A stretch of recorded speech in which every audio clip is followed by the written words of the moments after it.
بسم اللہ الرحمن الرحیم۔ السلام علیکم۔ مجھ سے ابا کی یہ حالت دیکھی نہیں جا رہی تھی، جو کہ بھوک کی وجہ سے ڈھال تھا۔ کچھ تو بیماری نے ابا کو کمزور کر دیا تھا، اوپر سے روٹی نہ ملنے کی وجہ سے ابا کی طبیعت بگڑتی جا رہی تھی۔ مجھ سے ابا کی یہ حالت دیکھی نہیں جا رہی تھی۔ میرا نام شمائلہ ہے، میرا تعلق سیالکوٹ کے شہر سے ہے۔ میں نے جب سے ہوش سنبھالا خود کو غربت کی دلدل میں پسے ہوئے پایا۔ میں اپنے باپ کی اکلوتی بیٹی ہوں۔ جب میں پیدا ہوئی تو میری ماں اس دنیا سے چل بسی۔ میرے ابا نے میری خاطر دوسری شادی نہ کی۔ وہ کہتے ہیں اگر میں دوسری شادی کر لیتا تو ستیلی ماں تیرے ساتھ پتہ نہیں کیا سلوک کرتی۔ بس اسی ڈر سے ابا نے دوسری شادی نہ کی اور بچپن سے لے کر اب تک اکیلی ہی میری پرورش کی اور کبھی مجھے ماں کی کمی محسوس نہیں ہونی دی۔ ابا میرے بہت لاڈ اٹھاتے تھے، اگرچہ ابا کے وسائل بہت کم تھے، اس کے باوجود جہاں تک ممکن ہو سکتا تھا میری ہر خواہش پوری کرتے۔ آج بھی مجھے وہ دن بہت شدت سے یاد ہے جب ابا سکول سے واپس لے کر آ رہے تھے۔ ہم جب کھلونے والی دکان کے پاس سے گزرے تو میں نے ابا سے ضد کی کہ میں نے گڑیا لینی ہے۔ ابا نے دکان والے سے اس گڑیا کی قیمت پوچھی تو دکان والے نے اس گڑیا کی جو قیمت بتائی، ابا سن کر خاموش ہو گئے اور مجھ سے بولے شمائلہ چلو گھر چلتے ہیں، میں تمہیں یہ گڑیا کل لے کے دوں گا۔ اگلے دن ابا نے اماں کی سونے کی بالیاں جو کہ ان کی آخری نشانی تھی بیچ کر میرے لیے وہ گڑیا خریدی۔ یوں ہماری زندگی بہت اچھی گزر رہی تھی۔ مجھے نہیں پتا تھا کہ مجھے زندگی کی ان تلخیوں سے گزرنا پڑے گا۔ زندگی اس قدر مشکل ہوگی، میں زندگی کی تلخیوں سے بالکل بھی واقف نہ تھی۔ ابھی میں نے 10ویں کے پیپر دیے تھے کہ ایک رات اچانک ابا کی طبیعت بگڑ گئی۔ ابا کی آنکھ سر میں شدید قسم کا درد ہو رہا تھا۔ میں ابا کے سرہانے بیٹھ کر ابا کا سر دبا رہی تھی۔ ابا بولے جا شمائلہ بیٹی جا کر سو جا، کیونکہ اپنی نیند خراب کر رہی ہے۔ تم فکر نہ کرو، معمولی سا درد ہے، ٹھیک ہو جائے گا، اور اگر نہ بھی ہوا تو میں صبح ڈاکٹر سے دوائی لے لوں گا۔ لیکن میں جانتی تھی ابا بہت زیادہ تکلیف میں ہیں، کہ اس وقت اس سے تکلیف برداشت نہیں ہو رہی تھی۔ میں بولی چل ابا جو گلی کے نکر والے ڈاکٹر شاہد ہیں ان کے گھر چلتے ہیں اور تیری دوائی لے کر آتے ہیں۔ اب بولا نہیں بیٹی، میں نہیں چاہتا کہ میری وجہ سے کسی کو تکلیف ہو، میں صبح جا کر دوائی لے لوں گا، تم فکر کیوں کر رہی ہو، جاؤ جا کر آرام کرو۔ میں ابا کے کہنے پر جا کے چارپائی پر لیٹ گئی، لیکن ابا کو تکلیف میں دیکھ کر مجھے نیند کیسے آ سکتی تھی۔ صبح ہونے تک ابا کی آنکھ شعلے کی مان سرخ ہو گئی تھی۔ میں نے جلدی سے ابا کو کھانا کھلایا اور ابا کو ساتھ لے کر سرکاری اسپتال چلی گئی۔ ڈاکٹر کو چیک اپ کروایا۔ ڈاکٹر نے کچھ ضروری ٹیسٹ لکھ کر دیے جو کہ اس دن ہی کروا کر اگلے دن ڈاکٹر کو چیک کروانے تھے، لیکن ابا کے پاس اتنے پیسے ہی نہیں تھے کہ وہ یہ ٹیسٹ کروا سکتے۔ میں نے ابا کو بینچ پر بٹھایا اور خود پھر ڈاکٹر کے کمرے میں گئی۔ میں نے ڈاکٹر سے التجا کی کہ مہربانی کر کے آپ میری سفارش کریں کہ میرے ابا کے یہ ٹیسٹ مفت میں ہو جائیں، کیونکہ میرے ابا کے پاس اتنے پیسے نہیں ہیں کہ وہ یہ ٹیسٹ کروا سکیں۔ میں اپنی ماں کو کھونے کے بعد اب اپنے ابا کو نہیں کھونا چاہتی۔ میں ڈاکٹر کے سامنے رونے لگی تو ڈاکٹر بولا آپ روئیں نہیں، میں کوشش کرتا ہوں ان کی یہ ٹیسٹ آج ہی ہو جائیں، اور دعا کریں جیسا مجھے لگ رہا ہے ویسا نہ ہو۔ میں بول رہی ہوں ڈاکٹر صاحب آپ کو کیا لگ رہا ہے؟ ڈاکٹر بولا آپ بس دعا کریں کہ ٹیسٹ کلیئر آئے۔ ڈاکٹر صاحب نے اسی وقت لیبارٹری میں فون کیا تو لیبارٹری والوں نے سیمبل کے لیے ابا کو اندر بلایا۔ لیبارٹری میں سیمبل دینے کے بعد ہم گھر آ گئے۔ میں نے ابا کے لیے ڈاکٹر سے کچھ پین کلر لے لی تھی۔ گھر آنے کے بعد میں نے ابا کو کھانا کھلایا اور وہ درد کی دوا ابا کو دی، جسے کھانے کے بعد ابا سکون سے سو گئے۔ میں ابا کے پاس بیٹھ کر یہ سوچنے لگی کہ پتہ نہیں ڈاکٹر ایسا کیوں بول رہا تھا، اور اللہ تعالیٰ سے دعا کرنے لگی اللہ تعالیٰ جلد میرے ابا کو ٹھیک کر دے، کیونکہ ابا کے سوا میرا اس دنیا میں کوئی نہیں ہے۔ اماں کے چلنے کے بعد ابا ہی میرا واحد سہارا تھا۔ اگلے دن میں اور ابا پھر اسپتال گئے کیونکہ آج ٹیسٹ ملنے تھے۔ میں نے باہر ہی ابا کو بینچ پر بٹھایا اور خود ٹیسٹ لینے کے لیے لیبارٹری میں گئی۔ لیبارٹری سے ٹیسٹ لینے کے بعد میں ڈاکٹر کو ٹیسٹ چیک کروانے کے لیے ڈاکٹر کے کمرے میں گئی۔ ٹیسٹ چیک کرنے کے بعد ڈاکٹر نے بتایا کہ تمہارے والد کو برین ٹیومر ہے جو کہ آخری سٹیج پر ہے، آپ کے والد کے پاس 3 مہینے تک کا ٹائم ہے۔ یہ سننا تھا کہ میری آنکھوں سے آنسو رواں ہو گئے۔ ڈاکٹر بولا آپ حوصلے سے کام لینا، اگر آپ ہی اتنی کمزور پڑ جائیں گی تو مریض کا کیا حال ہوگا۔ میں نے ڈاکٹر سے کہا ڈاکٹر صاحب اس کا کوئی علاج بھی تو ہوگا۔ ڈاکٹر بولا علاج تو ہے مگر آپ وہ علاج افورڈ نہیں کر سکتی کیونکہ وہ علاج بہت مہنگا ہے۔ میں بہتے ہوئے آنسوں کے ساتھ ڈاکٹر کے کمرے سے باہر نکلی تو ابا سامنے بینچ پر بیٹھے ہوئے تھے۔ میں نے جلدی سے اپنے آنسو صاف کیے کیونکہ اگر ابا نے آنسو دیکھے تو وہ پریشان ہو جاتے۔ میں ایسا ہرگز نہیں چاہتی تھی۔ میرے جاتی ابا نے پوچھا شمائلہ میرے ٹیسٹ کیسے آئے ہیں، کیا سب ٹھیک ہیں؟ میں بولی جی ابا آپ کے ٹیسٹ بالکل ٹھیک ہیں۔ ڈاکٹر نے بولا ہے پریشان ہونے کی کوئی ضرورت نہیں۔ واپسی پر گھر جاتے ہوئے میں نے ابا کے لیے وہی پین کلر لی کیونکہ ہم دوسری اتنی مہنگی دوا نہیں خرید سکتے تھے۔ میں نے ابا کو آرام کرنے کے لیے کمرے میں لٹا دیا اور خود باہر آ گئی۔ باہر سین میں بیٹھ کر میں نے ابا کی بیماری کا سوچ کر روئی جا رہی تھی کہ کیا ابا بھی اماں کی طرح مجھے چھوڑ کر چلے جائے گا؟ میں کس کے سہارے جیوں گی؟ میں 1.5 گھنٹے تک بیٹی روتی رہی۔ مجھے نہیں پتہ چلا ابا کب میرے سرہانے آگے کھڑا ہو گیا اور مجھ سے بولا شمائلہ بیٹی کیا بات ہے؟ کیوں رو کے خود کو ہلکان کر رہی ہو؟ ابا نے میرا ہاتھ پکڑ کر اپنے سر پر رکھا اور مجھ سے بولا میرے سر پہ ہاتھ رکھ کے سچ بتاؤ ڈاکٹر نے کیا کہا ہے؟ میں اٹھی اور ابا کے گلے لگ گئی اور میں شدت کے ساتھ رونے لگی اور اتنا روئی کہ ابا کا قمیض گیلا ہو گیا۔ ابا بولا شمائلہ بتاؤ تو صحیح بات کیا ہے؟ میں بولی ابا کیا آپ مجھے اماں کی طرح اس بے رحم دنیا کے آسرے چھوڑ کر چلے جاؤ گے؟ ابا بولے نہیں میں اپنی بیٹی کو چھوڑ کر کبھی بھی نہیں جاؤں گا۔ آپ چپ کرو اور بتاؤ بات کیا ہے؟ ابا نے میرے آنسو صاف کیے۔ میں نے ابا کے ہاتھ اپنے ہاتھ میں لیے اور بولی ابا ڈاکٹر نے کہا ہے کہ آپ کو برین ٹیومر ہے جو کہ آخری سٹیج پر ہے اور اس کا علاج بھی بہت مہنگا ہے۔ یہ سن کر ابا بھی رونے لگے اور بولے میری بچی یہ میرے بس کی بات نہیں، یہ سب اللہ تعالیٰ کی مرضی ہے، تم فکر نہ کرو، بے شک اللہ تعالیٰ بے سہاروں کو سہارا دینے والا ہے۔ اگر میں تمہیں چھوڑ کر چلا بھی گیا تو کوئی نہ کوئی تو ایسا ضرور ہوگا جو تمہارا سہارا بنے گا اور مجھ سے بڑھ کر تمہارا خیال رکھے گا۔ اس دن ابا نے مجھے گلے لگایا اور خوب روئے۔ زندگی کے دن یوں ہی گزرتے رہے اور نوبت یہاں تک آ گئی تھی کہ گھر میں کچھ بھی کھانے کے لیے نہ بچا۔ پہلے تو ابا کام پر جایا کرتے تھے اور ہمارا گزر بسر ہو رہا تھا۔ ابا کو 2 مہینے ہو گئے بیمار ہوئے، ہماری آمدنی کا اور کوئی ذریعہ بھی نہیں تھا۔ ہم دونوں باپ بیٹی 2 دن سے بھوکے تھے۔ میں کرتی تو کیا کرتی، مجھ سے اپنے باپ کی یہ حالت دیکھی نہیں جا رہی تھی۔ میں خود تو بھوکی رہ سکتی تھی لیکن میرا ابا بیمار تھا، میں اسے بھوکا نہیں دیکھ سکتی تھی۔ میں مجبور ہو کر ساتھ والی ہمسائے کے گھر گئی اور اسے بولی آنٹی ہم 2 دن سے بھوکے ہیں، کچھ سالن اور روٹیاں دے دیں۔ ہمسائے نے 1 روٹی اور سالن دیا۔ میں نے خدا کا لاکھ لاکھ شکر ادا کیا کہ میں اپنے ابا کی بھوک مٹا سکوں گی۔ میں نے وہ روٹی اور سالن ابا کو دیا تو ابا بولا شمائلہ تم کھا لو، مجھے بھوک نہیں ہے۔ میں بولی ابا میں تو ساتھ والی آنٹی کے گھر کھا آئی ہوں، تم کھاؤ۔ ابا بولا شمائلہ مجھے پتہ ہے تم بھوکی ہی ہو۔ ابا نے وہ روٹی آدھی کی اور بولا آؤ دونوں مل کر کھاتے ہیں۔ ہم نے وہ روٹی کھائی اور پیٹ بھر کر پانی پیا اور خدا کا شکر ادا کیا۔ زندگی کی ریل ایسی ہی چلتی رہی۔ ابا پہلے سے بہت کمزور ہو گیا تھا، اب تو ابا سے اٹھا بھی نہیں جاتا تھا۔ میں سارا دے کر ابا کو اٹھا رہی تھی تو ابا بولا شمائلہ بیٹا مجھے بھوک لگی ہوئی ہے۔ اس وقت میری حالت یہ تھی کہ میرا دل خون کے آنسو رو رہا تھا۔ میں بولی اچھا ابا میں کہیں سے روٹی لے کر آتی ہوں۔ میں پھر ساتھ والی ہمسائے کے گھر گئی اور اس سے روٹی کا سوال کیا تو وہ بولی کوئی روٹی نہیں ہے، تم لوگوں کا روز کا کام بن گیا ہے۔ میں روتی ہوئی گھر واپس آ گئی۔ میں حالات سے اس قدر مجبور ہو گئی تھی کہ میں نے بھیک مانگنے کا فیصلہ کیا اور ابا سے بولی ابا آپ تھوڑی دیر انتظار کریں، میں ابھی روٹی لے کر آتی ہوں۔ میں ابا کو اللہ کے سہارے گھر چھوڑ کر گھر سے نکلی اور سڑک کی جانب چل پڑی۔ میں نے جو کپڑے پہنے ہوئے تھے وہ پھٹے پرانے تھے اور جو چادر لی ہوئی تھی وہ جگہ جگہ سے پھٹی ہوئی تھی۔ جب میں سڑک پر آئی تو لوگ میری طرف عجیب نگاہوں سے دیکھ رہے تھے۔ میں نے چادر سے اپنا منہ چھپایا ہوا تھا اور سڑک پر ہاتھ پھیلائے کھڑی تھی۔ میرے پاس سے کئی لڑکے گزرتے ہوئے جو مجھ پر آوازیں کس رہے تھے۔ پاس سے گزرتی کئی عورتوں کی میں نے سرگوشیاں سنی، کہہ رہی تھی کہ پتہ نہیں کیسے ماں باپ ہیں جو اپنی جوان بیٹیاں مانگنے کے لیے گھروں سے نکال دیتے ہیں۔ میں سڑک پر کھڑی آنسو بہاتی رہی۔ اللہ تعالیٰ ایسے دن کسی کو نہ دکھائے جو میں اور میرا ابا دیکھ رہے تھے۔ صبح سے دوپہر ہو گئی لیکن کسی نے مجھے بھیک کے طور پر کچھ نہ دیا۔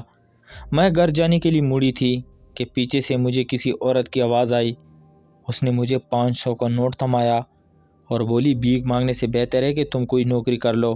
تو میں بولی مجھ غریب کو کون نوکری دے گا، اور پھر میں اتنی پڑھی لکھی بھی نہیں ہوں کہ کوئی نوکری مل جائے۔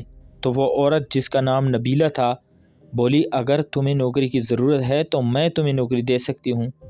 یہ سن کر میں بہت خوش ہوئی اور بولی باجی آپ کا بہت شکریہ، اگر آپ مجھے نوکری دے دیں کیونکہ مجھے اس وقت پیسوں کی بہت اشد ضرورت ہے۔ میرے ابا زندگی اور موت کی کشمکش میں ہے، میرے پاس اتنے پیسے بھی نہیں ہیں کہ میں ان کا علاج کروا سکوں۔ تو باجی نبیلہ بولی تم فکر نہ کرو، اگر تم یہ نوکری کرو گے تو میں تمہیں مہینے کے 30,000 روپے دیا کروں گی۔ 30,000 سن کر میرا تو منہ کھلے کا کھلا رہ گیا، کیونکہ 30,000 روپے میرے لیے بہت بڑی رقم تھی۔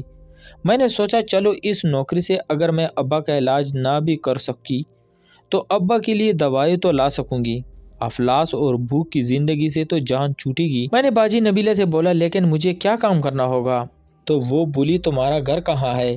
میں نے اسے اپنے گھر کا پتہ دیا تو اس نے مجھے 10,000 روپے دیا اور بولی یہ ایڈریس رکھ لو اور یہ لو میرا ایڈریس، کل اس پتے پر پہنچ جانا، میں تمہیں سارا کام سمجھا دوں گی۔ میں نے اس سے وہ 10,000 روپے لیا، واپسی پر کریانہ سٹور سے کچھ ضروری سامان لیا اور ابا کے لیے دوائیاں خریدی، ہوٹل سے اپنے لیے اور ابا کے لیے کھانا لیا اور گھر چلی گئی۔ جاتے ہی جلدی میں نے کھانا برتن میں نکالا اور ابا کو سہارا دے کر چارپائی پر بٹھا دیا اور ابا کو کھانا کھلانے لگی۔ ابا بولا شمائلہ بیٹی تمہارے پاس پیسے کہاں سے آئے اور تم یہ کھانا کہاں سے لے کر آئی ہو؟ تو میں نے ابا کو بتایا اب آپ کو فکر کرنے کی کوئی ضرورت نہیں، مجھے نوکری مل گئی ہے۔ ابا بولا بیٹی اب میں تمہیں یہ بھی نہیں کہہ سکتا کہ نوکری نہ کرو، کیونکہ اگر میں خود کچھ کرنے کے قابل ہوتا تو تمہیں کبھی بھی نوکری نہ کرنے دیتا۔ میں بولی ابا آپ مجھے اپنا بیٹا سمجھے، میں کل سے نوکری پر جاؤں گی۔ اچھا اب یہ ساری باتیں چھوڑیں، یہ دیکھیں میں آپ کے لیے پھل لے کر آئی ہوں، یہ کھائیں، میں یہ سامان اندر کر لوں۔ اگلے دن میں صبح ابا کو کھانا اور دوائی دینے کے بعد ابا سے اجازت لے کر مقررہ ایڈریس پر پہنچ گئی۔ باہر سے میں نے گھر کا جائزہ لیا تو گھر کافی خوبصورت لگ رہا تھا۔ میرے بیل بجانے پر باجی نبیلہ نے ہی دروازہ کھولا۔ میں نے سلام کیا، اس نے سلام کا جواب دیتے ہوئے مجھے اندر آنے کو کہا۔ جب میں اندر گئی تو وہ مجھے ایک کمرے میں لے گئی۔ کمرے میں جاتے ہی مجھے ایک 7-8 سال کا بچہ سامنے بیٹھے ہوئے نظر آیا جو کہ ذہنی طور پر کمزور لگ رہا تھا۔ باجی نبیلہ بولی آج سے تمہیں اس بچے کی دیکھ بھال کرنی ہے اور مجھے امید ہے اگر تم اس کی اچھی طرح سے دیکھ بھال کرو گی تو یہ تمہیں اپنی ہی ماں سمجھے گا۔ یہ ذہنی طور پر تھوڑا کمزور ہے، ڈاکٹر کا کہنا ہے اگر اسے پراپر توجہ دی جائے گی تو یہ ٹھیک ہو جائے گا۔ میرے پاس تو اتنا ٹائم نہیں ہے، اس لیے میں نے تمہیں خاص طور پر اس کی دیکھ بھال کے لیے رکھا ہے۔ آج سے اس کی ساری ذمہ داری تم پر ہے، اسے کھانا کھلانا، اس کے کپڑے بدلنا۔ میں بولی جی باجی ٹھیک ہے، میں کوشش کروں گی کہ آپ کو شکایت کا موقع نہ ملے۔ تو باجی نبیلہ بولی اچھا پہلے اس کے کپڑے بدل دو۔ میں نے ہاں میں سر ہلا دیا۔ باجی نبیلہ جانے لگی تو مڑ کر مجھ سے بولی اور ہاں ایک بات اور، تمہیں دن رات یہیں رہنا ہوگا۔ یہ سن کر میں پریشان ہو گئی کیونکہ میں نے گھر پر ابا کو بھی تو دیکھنا تھا۔ میں نے باجی سے کہا باجی رات کو میرا یہاں رہنا مشکل ہے کیونکہ میرے ابا بہت بیمار ہیں، ان کو بھی میری ضرورت ہوتی ہے۔ میں صبح اور شام کے وقت کچھ دیر کے لیے چلی جایا کروں گی اور ابا کو کھانا کھلانے اور دوائی دینے کے بعد واپس آ جایا کروں گی۔ تو وہ بولی ٹھیک ہے، مجھے منظور ہے۔ اس کے جانے کے بعد میں نے بچے سے مخاطب ہوئی اور بولی بیٹا ادھر آؤ، آپ کا نام کیا ہے؟ تو وہ بولا میرا نام احمد ہے۔ میں نے کہا چلو آپ کے کپڑے تبدیل کرتی ہوں۔ جب میں نے اس کی شرٹ اتاری تو اس کی کمر پر نشان تھے۔ میں نے پوچھا احمد آپ کی کمر پر کیا ہوا ہے؟ میرے ایسا پوچھنے پر بچہ تھر تھر کانپنے لگا۔ اس نے مجھے کچھ بھی نہ بتایا۔ میں اس کے کپڑے تبدیل کرنے کے بعد سارا دن اس سے کھیلتی رہی۔ مجھے کہیں سے بھی احمد ذہنی کمزور نہیں لگ رہا تھا۔ سارا دن گزرنے کے بعد جب میں نے شام کو گھر جانے لگی تو احمد نے میرا ہاتھ پکڑ لیا اور بولا مت جائیں، مجھے اکیلے کو بہت ڈر لگتا ہے۔ میں بولی میں رات کو واپس آؤں گی، آپ اپنی مما کے پاس ان کے کمرے میں چلے جانا۔ تو وہ بولا نہیں میں ان کے کمرے میں نہیں جاؤں گا، وہ بہت گندی ہے، مجھے بہت مارتی ہے۔ میں بولی نہیں احمد ایسے نہیں کہتے، وہ آپ کی مما ہے اور بہت اچھی ہے۔ اچھا اب کھیلو، میں رات کو واپس آ جاؤں گی۔ میں بڑی مشکل سے شام کے وقت گھر آئی، کھانا بنا کے ابا کو کھلایا، دوائی دی اور واپس باجی نبیلہ کے گھر آ گئی۔ آج میرا اس گھر میں پہلا دن تھا۔ میں احمد کے ساتھ ہی اس کے بیڈ پر سو گئی۔ رات کے کوئی 12-1 بج کا ٹائم تھا۔ جب میری آنکھ کھلی تو میں پانی پینے کے لیے کچن کی طرف گئی۔ کچن کی طرف جاتے ہوئے مجھے باجی نبیلہ کے کمرے سے سرگوشیوں کی آوازیں آ رہی تھی اور وہ کسی سے ہنس ہنس کر باتیں کر رہی تھی۔ مجھے لگا شاید باجی نبیلہ کا شوہر آیا ہوگا، لیکن اگلے دن مجھے خود باجی نبیلہ کی ہی زبانی سن کر حیرت کا جھٹکا لگا۔ کہ ان کا شوہر ملک سے باہر ہے اور وہ اکیلی اس گھر میں اپنے بیٹے کے ساتھ رہتی تھی۔ اس رات کے بعد اکثر یہی ہوتا تھا، جب کبھی رات کے کسی پیر میری آنکھ کھلتی تو باجی نبیلہ کے کمرے سے کسی مرد کے بولنے کی آواز آتی۔ میں نے محسوس کیا کہ یہ آوازیں صبح کے 3-4 بجے تک آتی رہتی ہیں۔ ایک دفعہ میں نے باجی نبیلہ سے پوچھا، باجی آپ رات کو کس سے بات کرتی ہیں؟ میرا ایسا پوچھنے پر اس کا رنگ اڑ گیا اور غصے سے بولی، تم کون ہوتی ہو مجھ سے ایسا پوچھنے والی؟ میں جس سے بھی بات کروں تمہیں اس سے کیا؟ تم اپنے کام سے کام رکھو۔ اس کے بعد وہ نرم لہجے میں بولی، میں اپنے شوہر سے بات کرتی ہوں، جاؤ جا کر احمد کے کمرے کی صفائی کرو۔ میں گھبرا گئی، جلدی احمد کے کمرے میں چلی گئی۔ میں سوچ رہی تھی کہ باجی نبیلہ نے مجھ سے جھوٹ کیوں بولا۔ میں نے احمد سے پوچھا، احمد کیا اس گھر میں تمہارے اور تمہارے ماما کے علاوہ کوئی اور بھی رہتا ہے؟ تو احمد بولے، جی ایک انکل آتے ہیں، لیکن جس دن سے آپ آئی ہیں اب وہ انکل نہیں آتے۔ آپ کو پتہ ہے وہ میرے لیے چاکلیٹ لے کر آتے تھے اور مجھے چاکلیٹ دینے کے بعد کہتے تھے کہ جاؤ اپنے کمرے میں جا کر کھاؤ۔ ایک رات جب میں احمد کے ساتھ سوئی تو اچانک میرا ہاتھ احمد کے بازو کو لگا۔ میں ایک دم سے اٹھ کر بیٹھ گئی۔ جب کہ نے احمد کے ماتھے پر ہاتھ لگایا تو وہ بخار سے تپ رہا تھا۔ بخار اس قدر تیز تھا کہ مجھے ایسا لگ رہا تھا جیسے میں جلتے ہوئے چولہے کے پاس بیٹھی ہوں۔ میں جلدی سے اٹھی، دوپٹہ لیا اور باجی نبیلہ کے کمرے کی طرف دوڑی۔ میں نے جاتی ہی بنا اجازت دروازہ کھولا تو سامنے کا منظر دیکھ کر میں تو ہکا بکا رہ گئی۔ باجی نبیلہ کسی لڑکے کے ساتھ ہاتھوں میں ہاتھ ڈالے بیٹی کسی لڑکے کے ساتھ بات کر رہی تھی۔ میرا دروازہ کھولنے پر ایک دم سے وہ اٹھی اور میرے منہ پر زوردار تماچا مارا اور مجھے بولی، تمہاری ہمت کیسے ہوئی بنا اجازت میرے کمرے میں آنے کی؟ میں نے بہت مشکل سے خود کو سنبھالا اور بولی، باجی احمد کو تیز بخار ہے اور وہ بخار میں تپ رہا ہے، بس اسی وجہ سے مجھے پتہ ہی نہیں چلا اور پریشانی میں نے آپ کا دروازہ کھول دیا۔ تو وہ غصے سے بولی، بھاڑ میں جائے احمد، نہ تو یہ لڑکا مرتا ہے اور نہ میری جان چھوڑتا ہے۔ اس کی ماں خود تو مر گئی تھی، اس عذاب کو میرے اوپر مسلط کر گئی۔ کاش یہ بھی اپنی ماں کے ساتھ ہی مر جاتا تو آج میری زندگی پرسکون ہوتی۔ میں بولی، باجی احمد کو ڈاکٹر کے پاس لے چلتے ہیں۔ تو وہ بولی، کوئی ضرورت نہیں، صبح کو دیکھی جائے گی، جاؤ جا کر سو جاؤ۔ میں واپس احمد کے کمرے میں آ گئی تو احمد بڑبڑا رہا تھا، مجھے پاپا سے بات کرنی ہے۔ میں بولی، احمد آپ ٹھیک ہو جاؤ گے پھر اپنے پاپا سے بات کر لینا۔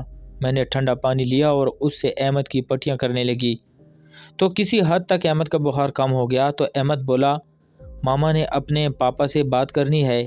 اس کے ماما کہنے پر میں حیرانگی سے احمد کی طرف دیکھنے لگی تو وہ بولا، کیا میں آپ کو ماما کہہ سکتا ہوں؟ میں چپ ہو گئی اور بولی، لیکن احمد مجھے آپ کے پاپا کا نمبر نہیں آتا۔ تو احمد بولا، میرے پاپا کا نمبر میری ڈائری میں لکھا ہوا ہے۔ میں نے احمد کی ڈائری کھولی اور نمبر ڈائل کیا۔ تیسری بیل پر کال ریسیو ہوئی تو مجھے مردانہ آواز آئی۔ میں نے جلدی سے ریسیو کال احمد کو پکڑایا تو احمد بولا، پاپا جلدی سے آ جائیں، آپ کو پتہ ہے مجھے بہت تیز بخار ہو گیا ہے اور ماما مجھے ڈاکٹر کے پاس بھی نہیں لے کر گئی، مجھے آپ کی بہت یاد آ رہی ہے۔ تو اس کے پاپا بولے، احمد بیٹا میں ابھی نہیں آ سکتا۔ احمد اپنے پاپا سے ناراض ہو گیا اور اس نے ریسیو مجھے پکڑا دیا۔ میں نے سلام لینے کے بعد احمد کے پاپا کو بولا، سر میں آپ سے کچھ کہنا چاہتی ہوں۔ تو وہ بولے، تم کون ہو؟ میں نے انہیں بتایا کہ باجی نبیلہ نے مجھے احمد کی دیکھ بھال کے لیے رکھا ہے، پلیز آپ جلدی آ جائیں۔ باجی نبیلہ احمد کے ساتھ اچھا برتاؤ نہیں کرتی۔ کل رات احمد کی بہت تیز بخار ہو گیا تھا لیکن وہ احمد کو ڈاکٹر کے پاس نہیں لے کر گئی، وہ اپنے کسی دوست کے ساتھ آدھی رات تک باتیں کرتی رہتی ہے۔ میں آپ کو یہ سب اس لیے بتا رہی ہوں کیونکہ مجھے پتہ چلا ہے کہ احمد کی سگی ماں اس دنیا میں نہیں ہے، اس لیے میں نے آپ کو یہ سب کچھ بتایا۔ پلیز آپ باجی نبیلہ کو مت بتائیے گا کہ میں نے آپ کو یہ سب کچھ بتایا ہے، ورنہ مجھے نوکری سے نکال دے گی، جو کہ میں کسی صورت نہیں چاہتی۔ تو وہ بولے، نہیں بتاؤں گا اور میں کوشش کرتا ہوں کہ میں جلد از جلد احمد کے پاس پہنچ جاؤں۔ مجھے نہیں پتہ تھا کہ میرے یہ سب کچھ احمد پاپا کو بتانے کے بعد اتنا بڑا طوفان آئے گا۔ اگلے دن دوپہر کے وقت احمد کے پاپا کا فون آیا۔ باجی نبیلہ گھر پر نہیں تھی تو فون میں نے اٹھایا تو مجھے مردانہ آواز سنائی دی۔ میں نے پوچھا، کون؟ تو وہ بولے، میں ابرار ہوں، احمد کا پاپا۔ میں بولی، جی سر، باجی نبیلہ تو باہر گئی ہوئی ہیں۔ تو ابرار صاحب بولے، میں آج رات کو فلائٹ سے واپس آ رہا ہوں، یہ بات نبیلہ کو پتہ نہیں چلنی چاہیے، احمد کو بتا دینا کہ اس کے پاپا آ رہے ہیں۔ میں بولی جی بتا دوں گی، تو انہوں نے کال کاٹ دی تھی۔ میری روزانہ کی طرح وہی روٹین تھی۔ میں شام کو ابا کے پاس گئی، ابا کو کھانا اور دوائی دینے کے بعد واپس احمد کے پاس آ گئی۔ احمد اس قدر مجھ سے مانوس ہو گیا تھا کہ جب تک میں واپس نہیں آتی وہ کھانا نہیں کھاتا تھا۔ واپس آنے کے بعد میں نے احمد کو کھانا کھلایا، کچھ دیر گیم کھیلی اور احمد سے بولی چلو احمد اب سو جاؤ۔ تو احمد بولا نہیں ماما میں نہیں سوں گا، آپ نے خود ہی تو بتایا تھا آج میرے پاپا آ رہے ہیں۔ میں بولی احمد آہستہ بولو، تمہاری پاپا نے کسی کو بھی بتانے سے منع کیا ہے۔ میں نے احمد کو سلایا اور خود بھی سو گئی۔ رات کے 1 بجے کا ٹائم تھا جب مجھے زور زور سے کسی کے بولنے کی آواز آنے لگی، تو میں ایک دم سے اٹھی اور ٹی وی لاؤنج میں گئی تو آوازیں باجی نبیلہ کے کمرے سے آ رہی تھی۔ آوازوں کی شدت اتنی زیادہ تھی کہ احمد بھی اٹھ کر میرے پیچھے پیچھے آ گیا، لیکن سامنے کا جو منظر تھا وہ دیکھ کر تو مجھے اپنی جان نکلتی محسوس ہوئی۔ ابرار صاحب باجی نبیلہ کے دوست کو لگاتار مارے جا رہے تھے۔ باجی نبیلہ اسے چھڑوانے کے لیے آگے ہوئی تو ابرار صاحب نے زوردار تماچا ان کے منہ پر مارا۔ میں نے احمد کو آگے کیا تاکہ ابرار صاحب کا غصہ ٹھنڈا ہو جائے۔ احمد کو دیکھ کر ابرار صاحب نے باجی نبیلہ کے دوست کو چھوڑ دیا اور احمد کو گلے لگا کر خوب روئے۔ ابرار صاحب احمد سے پوچھنے لگے مجھے بتاؤ یہ عورت تمہارے ساتھ کیا سلوک کرتی رہی؟ احمد نے سارا سچ اپنے پاپا کو بتا دیا کہ ماما مجھے ہر روز مارا کرتی تھی اور یہ انکل ہر روز ہمارے گھر آیا کرتے تھے۔ کبھی کبھار تو ماما مجھے کمرے میں بند کر کے باہر چلی جایا کرتی تھی اور میں بہت دیر تک روتا رہتا تھا۔ پاپا آپ کو پتہ ہے اس دن بھی مجھے اتنا تیز بخار تھا لیکن ماما مجھے ڈاکٹر کے پاس نہیں لے کر گئی، انہوں نے میری پٹیاں کیں جس کی وجہ سے میرا بخار کم ہو گیا۔ یہ بہت گندی ماما ہے، مجھے ان کے ساتھ نہیں رہنا۔ تو ابرار صاحب بولے بیٹا مجھے بھی اس کے ساتھ نہیں رہنا، مجھے نہیں تھا پتہ کہ میں اپنے گھر میں آستین کا سانپ پال رہا ہوں۔ ابرار صاحب نے اسی وقت باجی نبیلہ کو طلاق دے دی اور گھر سے نکال دیا۔ ابرار صاحب احمد کو اپنے کمرے میں لے گئے، لیکن کچھ دیر کے بعد احمد اپنے کمرے میں یہ کہہ کر گیا کہ میں ماما کے ساتھ سوں گا۔ صبح کو میں نے ابرار صاحب سے اجازت مانگی کہ کیا میں اب گھر جا سکتی ہوں، میں نے جا کر ابا کو کھانا بنا کر دینا ہے۔ تو ابرار صاحب بولے اب آپ کو یہاں آنے کی کوئی ضرورت نہیں، میں خود اپنے بیٹے کی دیکھ بھال کر لوں گا۔ اس سے پہلے کہ میں بولتی احمد بولا نہیں پاپا میں ماما کو نہیں جانے دوں گا۔ میں بولی نہیں احمد بیٹا آپ اپنے پاپا کے ساتھ رہو، ویسے بھی میرے ابا کو میری بہت ضرورت ہے، مجھے ان کے پاس جانا چاہیے۔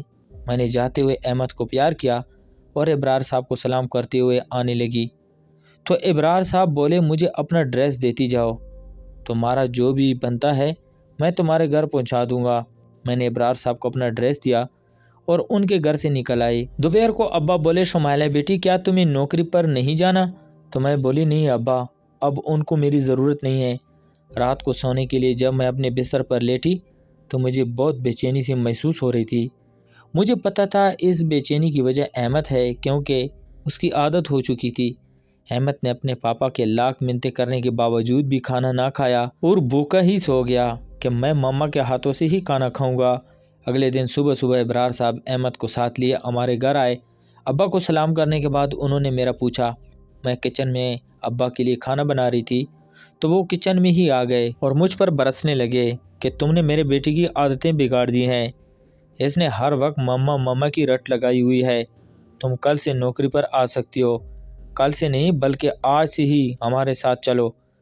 تو میں ابرار صاحب سے بولی ٹھیک ہے آپ ابا سے بات کر لیں۔ ابرار صاحب نے ابا سے بات کی تو ابا نہ مانے کہ صاحب دنیا والے کیا کہیں گے، جب آپ کی بیوی تھی تو اور بات تھی کیونکہ وہ عورت تھی، ایک اکیلے مرد کے گھر میں اپنی بیٹی کو نوکری کے لیے نہیں بھیج سکتا۔ ابرار صاحب احمد کو لیے واپس چلے گئے۔ 2 دن کے بعد دروازے پر دستک ہوئی، میں دروازہ کھولنے کے لیے گئی تو میرے سامنے ابرار صاحب کھڑے تھے۔ میں نے اندر آنے کے لیے کہا تو وہ ابا کے پاس گئے۔ ابا کے آگے ہاتھ جوڑتے ہوئے بولے انکل میں شمائلہ کو اپنے ساتھ لے جانے کے لیے آیا ہوں کیونکہ میرا بیٹا بہت بیمار ہے اور وہ اسپتال میں داخل ہے، وہ بس شمائلہ کو ہی یاد کر رہا ہے، کچھ دیر کے بعد میں اسے واپس چھوڑ جاؤں گا۔ ابا مان گئے۔ میں ابرار صاحب کے ساتھ اسپتال گئی تو احمد بہت بری حالت میں تھا، وہ آنکھیں بند کیے لیٹا ہوا تھا۔ میں نے جا کر اس کے سر پر ہاتھ پھیرا تو اس نے آنکھیں کھول لیا اور بولا، مما آپ آ گئی، آپ مجھے چھوڑ کر کبھی مت جانا۔ میں 2 گھنٹے وہاں رہنے کے بعد واپس گھر آ گئی۔ 3 دن کے بعد احمد ہاسپٹل سے ڈسچارج ہو گیا۔ ابرار صاحب احمد کو لے کر ہاسپٹل سے سیدھا ہمارے گھر آئے تو احمد بھاگتے ہوئے آ کر میرے گلے لگ گیا اور بولا، پاپا جائیں، مجھے مما کے ساتھ ہی رہنا ہے، میں آپ کے ساتھ نہیں جاؤں گا۔ تو ابرار صاحب میری طرف دیکھتے ہوئے بولے، اگر آپ کی مما کو بھی میں آپ کے گھر لے جاؤں تو پھر تو آپ چلو گے نا؟ تو احمد مسکراتے ہوئے بولا، پھر تو چلوں گا۔ ابرار صاحب ابا کے پاس بیٹھے اور بولے، انکل مجھے خود اپنے منہ سے یہ بات کرتے ہوئے اچھا نہیں لگ رہا، لیکن مجبوری ہے، میں چاہتا ہوں کہ آپ شمیلہ کا نکاح مجھ سے کر دیں تاکہ احمد کو اس کی ماں مل جائے۔ میں آپ سے وعدہ کرتا ہوں میں آپ کی بیٹی کو بہت خوش رکھوں گا۔ ابا یہ سن کر بہت خوش ہوئے۔ ابا بولے، بیٹا مجھے اور کیا چاہیے، ویسے بھی میری زندگی ہی کتنی ہے، میں تو خود چاہ رہا تھا کوئی اچھا سا لڑکا ملے تاکہ میں یہ فرض ادا کر کے سکون سے اس دنیا سے جا سکوں۔ اسی دن میرا اور ابرار کا نکاح ہو گیا۔ ابرار میرے ساتھ ساتھ ابا کو بھی اپنے گھر لے گیا۔ اس نے بہت اچھے ڈاکٹروں سے ابا کا چیک اپ کروایا، لیکن خدا کو کچھ اور ہی منظور تھا۔ میرے نکاح سے کچھ دن بعد ابا اس دنیا سے چل بسے۔ آج میری شادی کو 6 سال ہو گئے ہیں۔ احمد کے علاوہ میرے 2 بیٹے اور ہیں۔ میں نے تینوں بیٹوں میں کوئی فرق نہیں کیا۔ وجہ ہے کہ ابرار صاحب اب بھی ملک سے باہر ہیں، لیکن میں اپنے بچوں کی دل و جان سے دیکھ بھال کرتی ہوں اور اپنے بچوں اور اپنے شوہر کے ساتھ اپنی زندگی میں بہت خوش ہوں۔ میں سوچتی ہوں کہ اگر احمد میری زندگی میں نہ آیا ہوتا تو میں ابا کے بعد بے سہارا ہوتی، ابرار صاحب میری زندگی میں نہ آئے ہوتے اور میری زندگی میں اتنی خوشیاں نہ ہوتی۔ اس پر میں خدا کا لاکھ شکر ادا کرتی ہوں جس نے مجھے اتنی خوبصورت زندگی سے نوازا۔ تو پیارے دوستو، میں امید کرتا ہوں آپ کو آج کی کہانی پسند آئی ہوگی۔ اگر آپ کو ہماری کہانیاں پسند ہے تو ہمارے چینل کو لائک اور سبسکرائب ضرور کریں۔ تو ملتے ہیں ایک اور انٹرسٹنگ سٹوری کے ساتھ، تب تک اپنا ڈھیر سارا خیال رکھیے گا۔ اللہ حافظ۔